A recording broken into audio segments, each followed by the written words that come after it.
This is the Emil 1. It is a Tier 8 Swedish tech tree heavy, and it is a vehicle I would be willing to pit up against any other Tier 8 in the game, including Premium, and I think it would have a pretty decent chance of winning. The Emil 1 features amazing reverse speed, upwards of 20 kilometers per hour, making it very hard to actually catch this vehicle overexposing because it can back up very easily. It has 10 degrees of gun depression, and a turret that is over 280 mils thick when using it hull down. Pair that with a gun which deals 960 damage and features reticle calibration, which means you can have Leopard 1 accuracy for a clip. Yeah, the Emil 1 is kind of insane. And while it does have downsides, like its mobility isn't the best on top speed, and it's also not the most armored on the sides or the rear, as long as you know how to play this tank properly, it is not a vehicle to be messed with. Here we arrive on game number 1. We are on Desert Sands, which is a decent map. I mean, it's not great for us, because this vehicle is obviously all about turret armor, and there's not much hull-down positioning to work here. I mean, there's a hull-down dip right off to our left. The problem is you can't really use that spot unless you're obviously a vehicle that is getting pushed on by the enemy team. But that just really doesn't happen a lot on this map. Normally, if you're losing on this side, it's a done deal for the most part. But we'll see. I'm going to move on up here, and we're going to poke this corner. Hello, is anybody here? Well, we got the IS-2 shielded. We got one nice pen into him, and two nice pens into him. Oh, and three nice pens. So there you go. That is 900 HP we just stripped right off of that vehicle, and we bled nothing in return. A lot of people don't realize this, but the Emil actually has a really good upper plate. It's like 260 thick. And because of that, even tier 7s are going to really struggle to pen through your vehicle. So we got 5 seconds left before we have our clip loaded. And I'm obviously just going to try and pen the Luva. Should have waited a second for my shell to get reloaded there, but it's fine. We're just going to aim it on the Luva's lower plate if our T-29 would not block everything we're doing. Okay, well, we get one pen out at least, and we get 2 pens. There you go. Alright, not too bad. We have the choice of an STA on our rear or a Luva on our front, and I'm obviously going to choose this guy. It's not like we have our clip anyway. Okay, so obviously the Luva's going to die, so I'm going to start focusing on our rear, which is the Peter and STA. We have our reticle Cali, which means we can obviously hit these guys very accurately. So there's one shell. Ooh, nice, 400 damage fire as well. There's 2 shells, 320, and we get the third out into the Peter. There you go. That's 2,500 damage, just in a moment. I mean, this is why the Emil feels so nice. It's just, autoloaders in general don't really have downsides. Like, I doubt this guy's even going to pen me. No, as I said, the armor on this tank is surprisingly good. So all we're going to do now is head over towards this T-29, get a 3,000 damage, and that will be 3,000 for us. I really don't want to waste a shell on the elephant, but I guess I have to. That's really disappointing. We have to reload our clip. Oh well. I'm very sad because I'm hoping we can still get a full 1,000 off this player, but as we can see, our entire team is still quite healthy. So yeah, let's just head up here now, and we got 8 seconds left. I think we should be able to get the full clip out. Here we go. 5, 4, 3, 2, 1. We're not able to HE the T-29, but that's fine. We got 1 shell out, 2 shells out. Actually, we might be able to HE him. No, that was just troll. If you take a look, it shows like that's pennable, but that's actually spaced armor, even though it doesn't look like it, which is a bit cringe. That was a pretty solid game. I mean, we didn't have to do much, and we easily got over 3,700 damage. We blocked 1,200, we killed a player, and that was only a second class.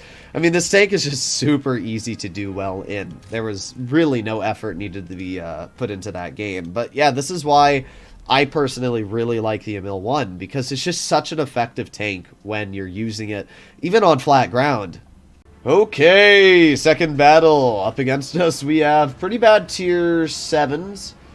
Alright, Vineyards. A pretty good map for an Emil 1, depending on where the enemy team goes. We're obviously going to make it towards the mid-ridge, especially because this is Encounter, and there's really no reason not to. But question is what our team does and what their team does. Because if their team all goes to medium side, there's really not much I'm going to do. I'm going to have to reposition. But if they go heavy side or they go mid, that is where I'm able to take big advantage of them. Now, the enemy team has an IS-3 Defender, which, for any of you who don't know, actually has pretty good gun depression at 7 degrees. It's kind of weird that it does have gun depression, but yeah, it's something you're always going to have to keep in mind. We do have at least 2 medium tanks going over towards the medium side, which is really important because it means I shouldn't have to worry about being pushed upon. And there you go. We can already see the IS-3 defender making his way over towards the medium flank. So I would expect that their team is not pushing over to this side of the map. We saw the T-29. We got the Super Pershing. Let's aim it on that vehicle. Unfortunate. Oh well. I'm hoping the silencer moves up. I'm hoping... There you go. 1 shell into the T-29 and 2 shells. Nice. Okay, there you go. That is 640 damage we got. Now we reload. I mean, you could drive an ISU-152, or you can drive this tank. Deal the exact same damage in 2 shells. It's kind of ridiculous. So they do have a Borsig on the side, but we are already able to evade the Borsig, so that's pretty good. I'm going to move on up here, and so I got a couple things going through my mind. I think what I'm going to do is I'm going to wait for that Borsig to poke. Then we're going to get 1 pen into his vehicle. We're going to go right for his track wheel if we can. There you go. 2nd shell out, and... Oh, that's so sad. That was like the perfect shell, and it missed by an inch.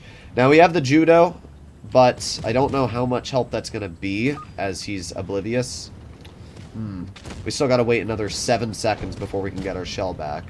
And they're not killing the Borsig, which is a pretty big problem. Ooh, boy. Alright, here's my thoughts. First of all, we're going to dump into the silencer. That was very, very annoying. Alright, there's 1, and let's get a 2nd shell out. Nice, okay. We still brought that silencer down basically all of his health, and now we're going to try and back out of here. Now, this is where having super speed boost would be beneficial, because holy slow! This tank is incredibly immobile in the water. But that's alright. We do have good reverse speed, as you can see. We're chilling at like 18 right now. And this tank also has great gun depression over the rear, which means that you don't need to worry about not having gun depression in any situation you work the vehicle. So we're just going to drive over this ridge. I'm going to activate... Oh, okay. Well, I'm still going to drive over because I'm going to finish off the Super Pershing. We're going to load an HE shell, shoot him in the roof, and there you go. I thought the IS-3 Defender was going to try and flank me, which is why I left the way I did. But their team basically threw the game immediately when they just kind of went back to where they were. So we got 8 seconds left, and we'll have our full clip loaded. This T-29 is done. I mean, there's really nothing he can do. Or if the IS-2 Defender wants to fight us, he's done. So let's aim it on his upper plate. There you go. 1 300 damage shell into his vehicle. 2 300 damage shells into his vehicle. And bye-bye. There you go. I don't care. I mean, you can shoot me all you want, but... I still got 700 health left, and I'm still pretty dangerous. Again, this tank is just so good. Like, it's incredibly hard to counter this vehicle when you have such a nice gun ready to just dump into your opponent. So here we go. We got the T-29 right in front of us, and this is obviously the end of the T-29. There's a 360 damage shell. There's a 350. And we're actually going to shoot the silencer because he's got more health, and our Super Hellcat finished off the T-29, so it worked out anyway. There you go. 4,352 damage. That was easy as, like, literally just taking a walk in the park. This is why the tank is great. There you go. We even got an ace for our second battle. So, yeah, I think the Emil is just as good as some of the best premiums in the game. You can definitely choose mobility over accuracy, and I think in both of the games I played, you didn't really need the accuracy to do well, but there are certain situations where this gun can be very derpy, and especially at distance, I kind of like having reticle calibration over super speed, but that's really a decision up to you to make. I don't know. I think both options are great, and as we saw, this tank is absolutely amazing. I'll see you all in the next one. Bye-bye.